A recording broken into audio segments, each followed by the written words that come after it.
Okay, so now what we're going to do is replace the wet kit on a 2-inch PS830 aluminum pump. So the wet kit, the old wet kit would have been a Vicon stainless steel seat with the Teflon or PTFE O-ring.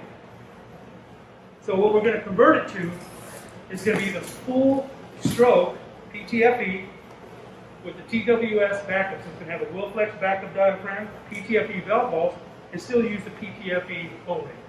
So we'll open up this kit and we'll start changing stuff over. So, using the same exact hardware that was in our FKM diaphragms, all we're going to do is use using that same twisting motion. We want to get it to go past the glide rings. Sometimes on those new seals it gets a little touchy. So push down, twist, and we should get those to go right through. So with that twisting motion, we push through to get to the second side, then we push through.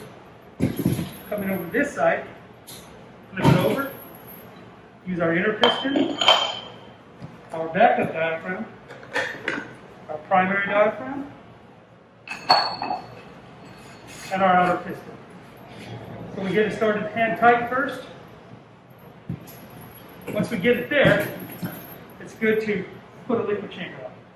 So earlier we said this is the bottom, the port here is the top. So we'll go ahead and lay our chamber down the same way. Bottom to the left, top to the right. And go ahead and drop that chamber on, get that started. Get all of your fasteners started before you start tightening anything down.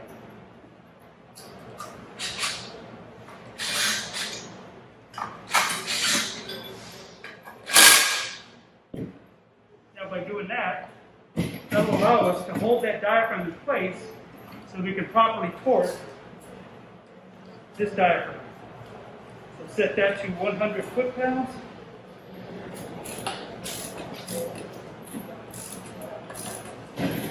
Like we said, those flat spots are your friend, because now we can lay it down directly on its side. So we'll put the liquid chamber on to match the same way on the other side. Your bell housing on your bottom.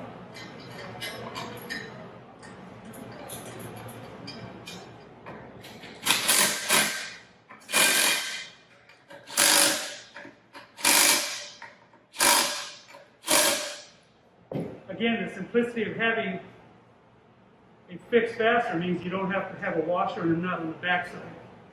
You simply just get the thread started and you're good to go.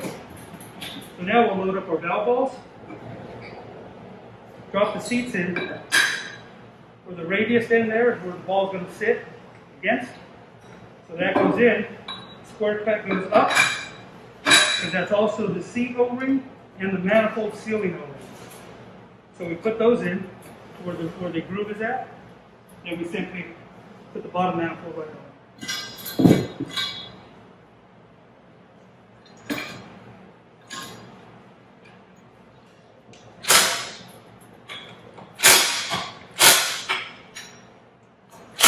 Again, designed with ease of maintenance.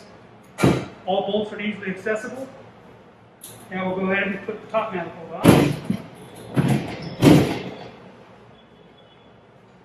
Same thing here. We're going to load up our seals. Put our valve seats in. Put our manifolds in. Get those lined up.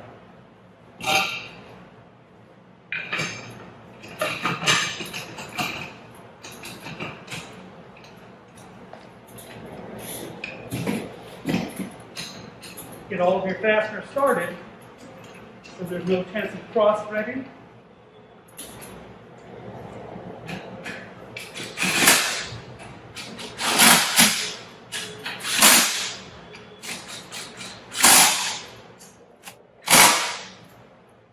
That concludes the wet end rebuild of a PS830 aluminum fit pump.